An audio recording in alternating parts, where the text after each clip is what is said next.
We all know him as Jay-Z, Sean Carter, the GOAT of rap. But to a lot of other artists, he's a snake, a hater, a backstabber, a fraud. And some of them aren't shy about saying it. A piece of work. Let's start with Nas, the most iconic beef in hip-hop history. No exaggeration here, this rivalry changed the game. It all kicked off in 2001 over the King of New York crown. After Biggie tragically died in '97, NYC lost its king, and suddenly, everyone was scrambling for that throne. Jay-Z was repping Brooklyn, Nas was holding it down for Queens, and the tension? It had been simmering for years through subliminal shots and tracks. The feud got really loud after Jay-Z dropped Takeover, calling out Nas for falling off since Illmatic, and things hit a fever pitch at Hot 97's Summer Jam 2001. Nas responded with Ether later that year, and man, he didn't just reply, he annihilated Jay-Z. He accused him of biting styles and being fake with lines like, "I rock ho, y'all rock fellas, and you a fan, a phony, a fake, a stan." The streets were buzzing, radio played it non-stop, and everyone knew Nas had struck back hard. Nas later admitted that Jay-Z's arrogance and his attempt to claim Biggie's throne fueled the fire. Eventually, they reconciled in 2005, collaborating on tracks like Black Republican, but at the peak, that hate was real. Next up, 50 Cent. Curtis Jackson has been throwing shots at Jay-Z for over 20 years. Their beef dates back to the late 90s, when 50 was just getting his grind on. Tension began in 1999, after Jay-Z referenced 50's infamous shooting in It's Hot. 50 had survived 9 gunshots and was rebuilding his career, so yeah, he wasn't about to let Jay-Z play like that. He fired back with Be a Gentleman and How to Rob, the latter listing Jay-Z among every major rapper in the game. A piece of work, man. He always put somebody in front of him. When Jada came for him, he put Beanie in front of him. And Beanie went back and forth with Jadakiss. When Cam came for him, he put True Life in front of him. And they went back and forth. Fast forward to 2022, 50 alleged that Jay-Z, through Roc Nation's NFL deal, tried to block him from the Super Bowl halftime show. 50 claimed, "Jay tried to prevent me from performing. They blamed the NFL, but I knew it wasn't them." He called it hater shit and said Eminem had to push for him to be included. The trolling didn't stop there. 50 labeled Jay-Z's music golf course music, basically saying he'd lost touch with the streets and was making music for rich white audiences. He also openly resented Jay-Z's dominance in the industry, and after the 2024 allegations, 50's social media has been relentless. Then there's LL Cool J, which might surprise some. James Todd Smith clashed with Jay-Z when the latter was running Def Jam in 2004. LL, a founding legend of the label since 1985, felt disrespected as Jay-Z focused on his own projects over the veterans. LL dropped subliminal shots on his 2006 track, Queens. "I ain't a frontin'-ass coward. I don't sound scans. I wish Rick and Russell was back. I miss the old Def Jam, cause them new monkeys act like they don't know who I am." He accused Jay-Z. To be willing to do that, provide us with all the information, saying that he's going to be here, there. And after all that good shit, he said no. But it was like the way he said it, and he put his head down, he was like, "No, I've never been crushed like that." Look, I'm not saying Jay-Z was wrong for dodging the responsibility of another grown man's legal mess, but from Beanie's side, this was family, someone he went to war for, put his freedom on the line for, and when Beanie needed him most, Jay left him out in the cold. Back in 2009, Siegel dropped diss tracks painting Jay-Z as just another average dude who jacked rhymes and ghosted his friends. One line that hit hard, "I was the fly on the wall, the saint I witnessed. I could say saint that make Bay look at you different." Basically, Beanie was hinting he had dirt that could shake Jay's marriage to Beyoncé. Beanie later admitted regret, but the damage already done. Now, Cameron. This beef is one of Jay-Z's all-time wildest. Killer Cam came for him full force. The fallout from mid-2000s Rockefeller sparked You Gotta Love It, where Cam roasted Jay-Z's age and lips. But the real spark? Dame Dash. As Rockefeller crumbled and Jay-Z grabbed major assets, Cam accused him of straight-up stealing from Dame. Since Cam was tight with Dame, he took that personally. In You Gotta Love It, Cam went off, claiming Jay stole bars from Big L, Tupac, and more. He even joked, "You on steroids? You probably stole from James Brown." Can you imagine calling Jay-Z a serial biter who rips off multiple legends? And Cam didn't stop. 2007's Swagger Jacker compiled all the bars he said Jay stole. What made this beef iconic? How personal it got. Cam roasted Jay's looks, age, even his fashion. No topic was off limits. In 2024, Cam said, "Jay-Z is not in love with hip-hop. He likes money more." And honestly, that's a sentiment plenty of old-school heads have echoed. Business over culture. It's the ultimate debate. The beef cooled around 2015 when Cam hit one of Jay's shows. They even Zoom chatted recently and are cool now. But back then, peak chaos. And Cam got some shots in on Jim Jones, too. Speaking of Jim Jones, Jay-Z's run-ins with him were spicy as hell. Jimmy fired at Jay in 2006's Kingdom Done, calling him washed up, a straight shot at Kingdom Come. He threw shade over Rockefeller politics and Jay's billionaire flex. Jim's issue? Loyalty. He sided with Dame Dash during the Rockefeller split, which Jay saw as disloyal. In 2025, Jones said, "Before that diss track, it was street. I chose Dame. Jay thought I was disloyal." Jay fired back by flipping We Fly High into a diss, calling Jim the 8th guy on the bench yelling at Jordan. Jim, he called it a win, made money off Jay's disses. The beef ended when Jim signed with Roc Nation in 2017. DMX. Now this hits different.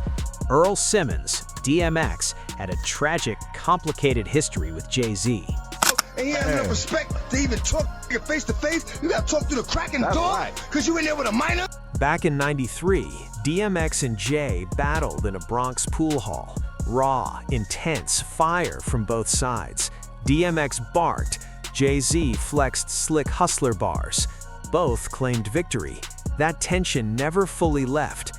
They collabed in the late 90s, DMX on Money Cash, Jay on Blackout, and toured the Hard Knock Life tour together. But when Jay became Def Jam Prez in 2004, things soured. DMX accused him of sabotaging his career, underinvesting, holding back albums, and basically trying to retire him early. DMX said in a 2012 interview, "He hit me with the call like, 'Yo dog, run the building, finish the album. I see what's really good, you trying to eliminate the competition.'" The personal betrayal stung most. DMX called Jay a brother, someone who should have had his back through drug struggles, but instead, he felt used. Even in 2010, DMX shouted at Jay mid-set, proof the pain lingered. Tragically, DMX passed in 2021, just as they started mending fences. Jay-Z cleared DMX's $12 million Def Jam debt and worked on posthumous collabs for Exodus. Prodigy, Mobb Deep, another Queens legend who clashed with Jay. The feud goes back to the Takeover diss. Jay publicly mocked a childhood ballerina photo of Prodigy at Summer Jam 2001, humiliating him on a massive stage. Prodigy never forgot it. He called Jay a fraud, saying his hustler persona was manufactured, prioritizing money over hip-hop roots. That ballerina moment stayed bitter for him until his death in 2017. Hip-hop beefs get personal, and this one proves it. Jaz-O, finally the OG who discovered Jay-Z. Their fallout is a classic cautionary tale about loyalty and betrayal in the music game. I told y'all in 2002, and y'all ain't believe me. I told y'all that was a crap, and y'all ain't believe me. Jaz-O. This is huge because he literally mentored Jay-Z from the 1980s. He taught him how to rap, took him on tour, and featured him on his early tracks. Without Jaz-O, we might not even have the Jay-Z we know today. The fallout? 2001 Rockefeller deal drama. Jaz-O turned it down over terms with Dame Dash. He thought Jay would have his back, but when he didn't, resentment set in deep. In 2022, Jazz said, "Everything that I did for him, the feeling just wasn't reciprocated." Think about that. 15 plus years of loyalty, and when he needed support, Jay wasn't there. Diss tracks flew both ways, subliminal shots and direct jabs back and forth. Silver lining? They reconciled around 2017 when Jay played a Kanye track referencing Jazzo on tour. It took over 15 years, but peace was made. Jadakiss. Now this one's a proxy war story. Early 2000s, Lox versus Rockefeller. Jadakiss came at Jay through Beanie Siegel. During the 2001 Rockefeller versus Lox dispute, Jadakiss fired freestyles calling out Jay-Z's business practices, accusing him of underpaying artists and being shady. Key moment? The Reservoir Dogs session. In a 2020 Genius interview, Jadakiss said Styles P wrote his verse as a direct shot at Jay-Z. Tension was high because Lox had just landed from shows, and Jay insisted they record immediately. Jadakiss claimed Jay was scared, used beans as a shield. The beef played out in freestyles and tracks, but in 2005, Jadakiss crashed Jay-Z's concert, performed, hugged it out, and the war ended. Nowadays, he talks about it respectfully, saying it's just hip-hop competitiveness, but back then, Lox and Rockefeller were at war. Foxy Brown. This is one of the most uncomfortable stories in Jay-Z's history. He discovered Foxy at 15, signed her to Def Jam, collabed on Ain't No in '96, but rumors of an inappropriate relationship have circulated for decades. In 2004, Foxy leaked Let Them Know, alleging a sexual relationship starting when she was underage, claiming Jay-Z gave her an STD and took her virginity. She rapped about being used and discarded. Sources say her career never recovered, sparking speculation about Jay's influence in the industry. Fast forward to 2024, she debunked some rumors on Instagram but posted cryptic messages during Jay-Z's lawsuit, hinting at past assaults. She wrote, "Y'all want me to be anti-Hav so bad, can't spin me with the sucker to take Hav down." The Foxy situation remains one of the most controversial and disturbing chapters in Jay-Z's history. Decades later, people are still talking. Nicki Minaj. More recent heat. Title Equity Beef.